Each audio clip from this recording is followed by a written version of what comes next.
Little different environment. I'm in the guest room right now. Baby's sleeping. I'm actually on my knees. The laptop is on the bed. I'm just kind of making use of what I can right now just to try and stay quiet. But I just kind of want to go over a few things just so you can kind of see what's going on for this week and next week, because I think it's very important that I'm clear on what our schedule is moving forward, because what we have is this week, right, and we have next week. And if you look at those 2 weeks, I mean, that's all we have of school left. So let me try and make this visual for you. This week, and we have next week.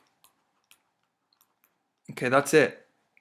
All right, now, as far as this week goes, today is Tuesday, right? We've got our video lesson. And whatever our new, this is going to be all new material. Okay, to a certain extent. A lot of it's review, but some of it's new, because we're going to kind of take it all and put it together here. Okay, this new stuff is going to be what your final's on, which is due by next week. Okay, final exam, which is one problem. And it's all the same stuff from Tuesday and from Thursday. Okay, so today what's going to happen is you've got a video. I'm going to teach you some stuff, right? I'm going to give you homework. That's really going to be like a Thursday type of assignment. After today's video, you're going to have the rest of the week to do it. I would designate, you can either do it today or you could take your time on Thursday to kind of get it done. But I'm going to give you one problem to do. It's kind of a longer problem, but that's what you're going to do on Thursday and get it to me by Friday. That's when it's going to be due. All right. Now, what's going to happen on Tuesday of next week is we're going to go over that problem. Okay, we're going to go over it, and I'm going to kind of call that review. Now, the reason you're going to want to log in and pull out your assignment, right, and go over the review is it's going to be the same problem we're going to do today, which is Tuesday, the same problem that you're going to do for your homework, and then the same problem that we're going to review is going to be the type of problem you're going to see for your final exam. Okay, I'm going to assign this final exam on Tuesday. Okay, and then you're going to have until Thursday to get it done.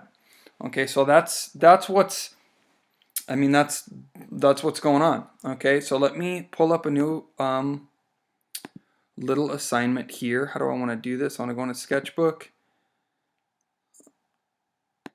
Boom, boom.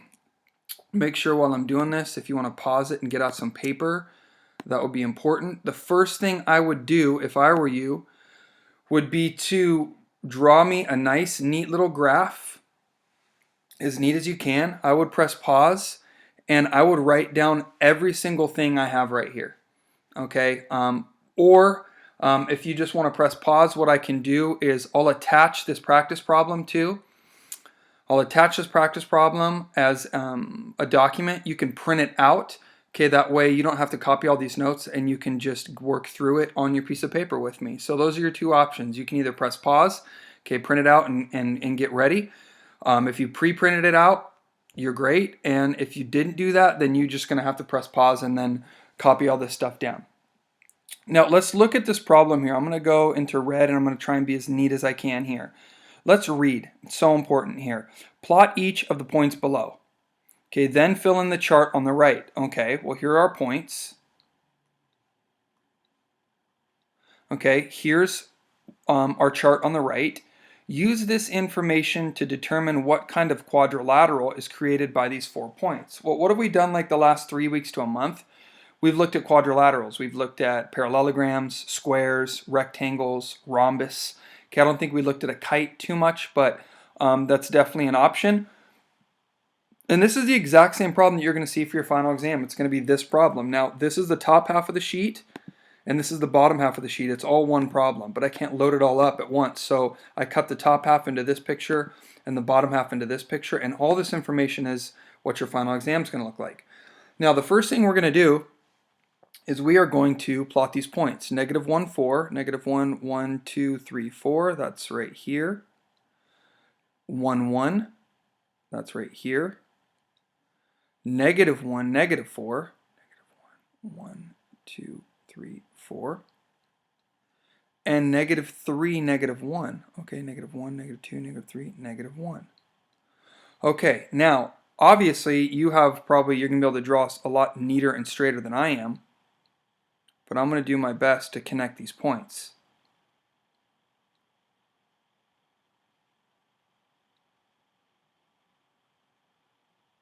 Okay, beautiful. Now, looking at that, just looking at it,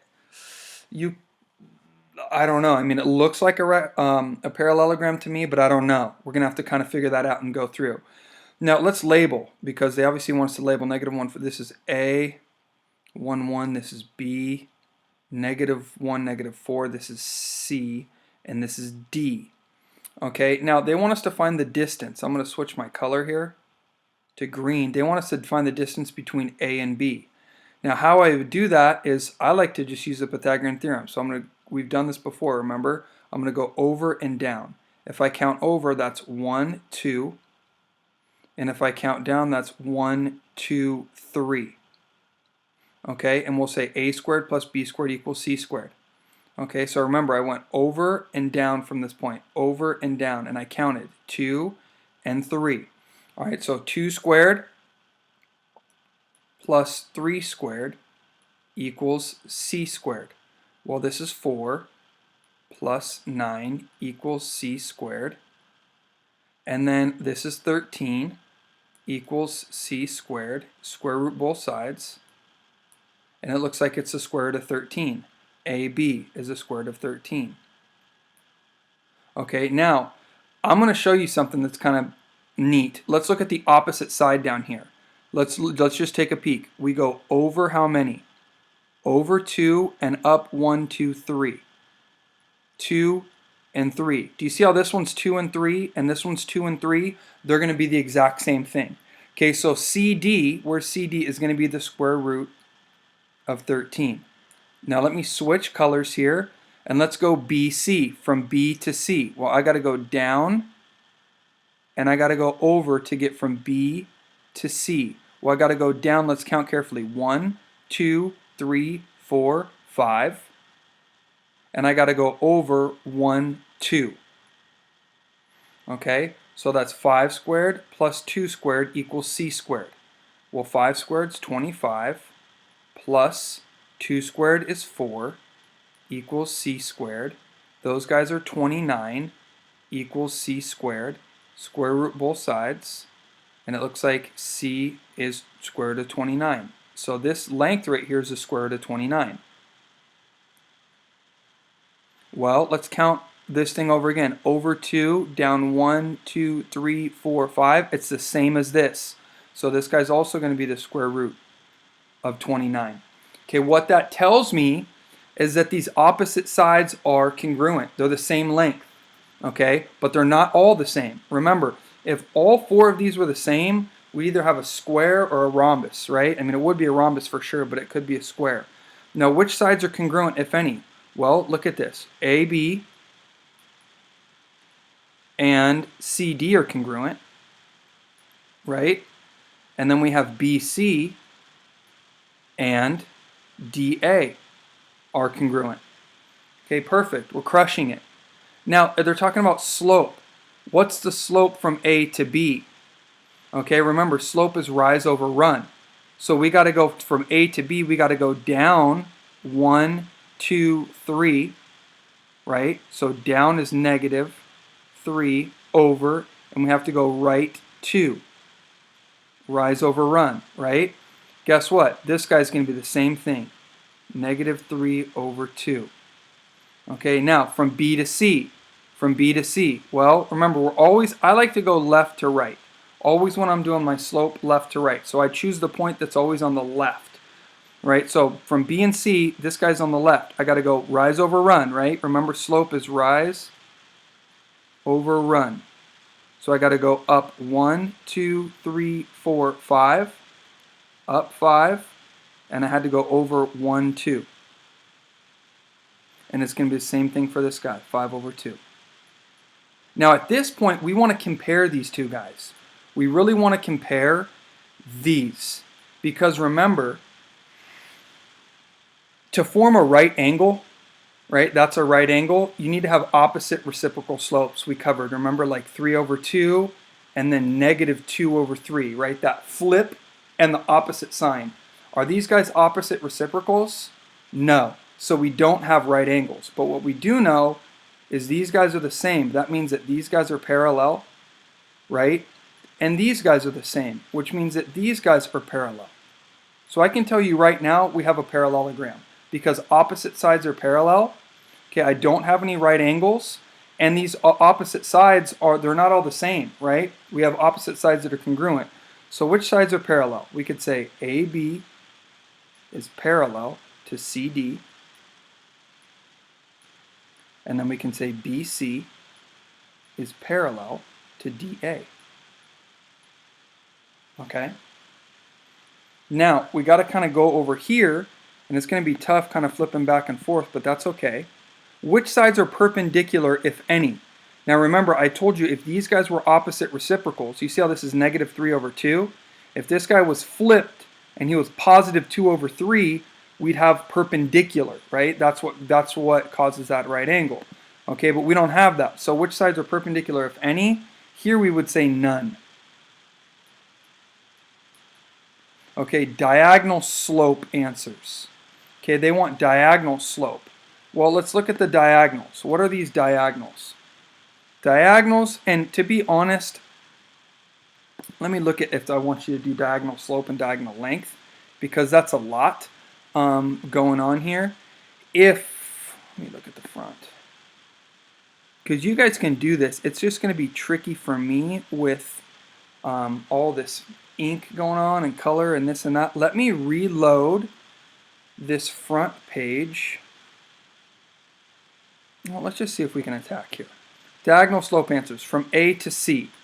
Well, from A to C, let's look from A to C. Well, that's a vertical line straight up and down. Okay, a vertical line has a slope that is undefined.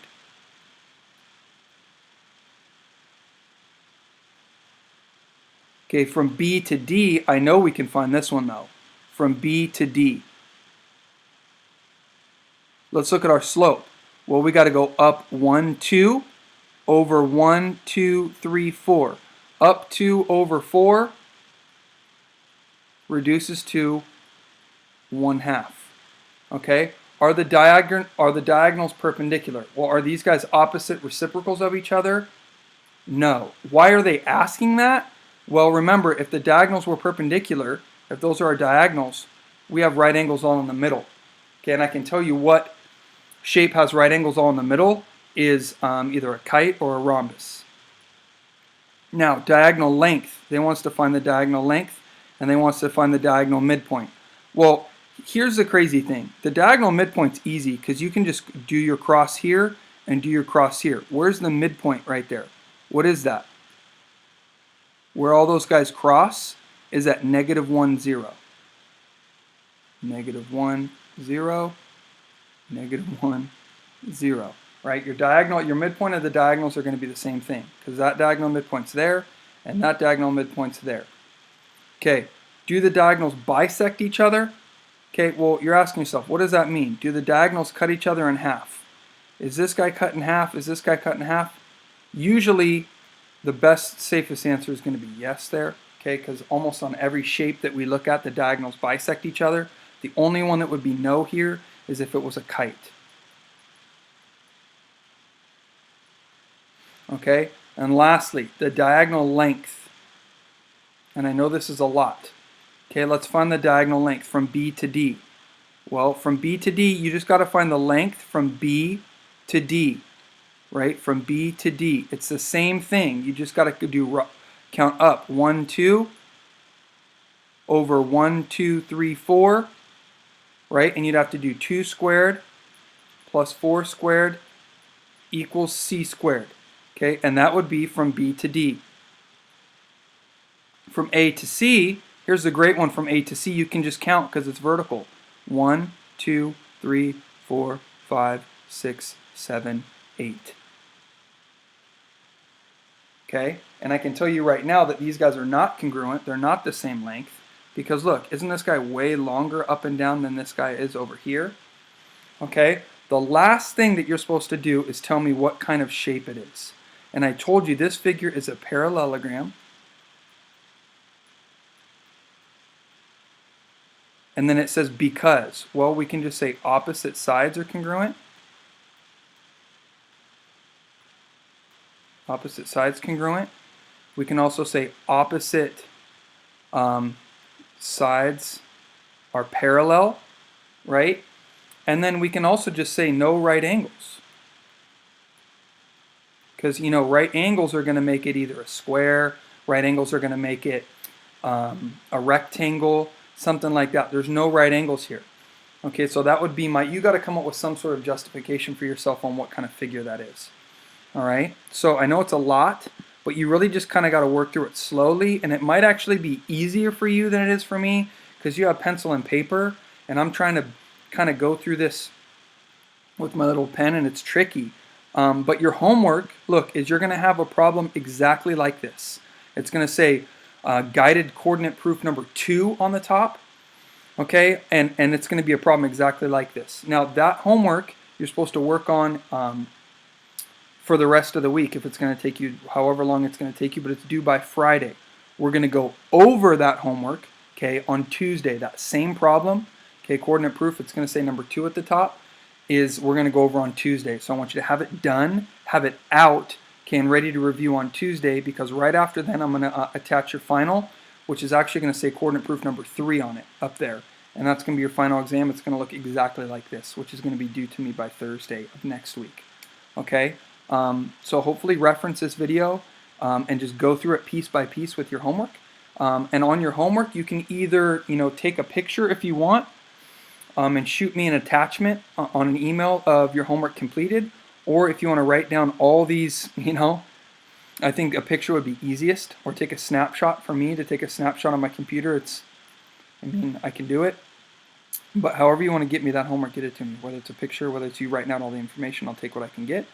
But in this email, I will have attached this worksheet for you to work on for the notes that we did. I will attach your homework, okay, that's due by Friday. And then if you have any questions, just email me. I'm going to be updating your grades throughout the week on everything you sent me last week. And we'll go from there. Okay, kiddos? I'll see you for your video on Tuesday. We're going to go over your homework, review for the final, and then I'll attach that final test on Tuesday. Okay? Later, kiddos. Thank you.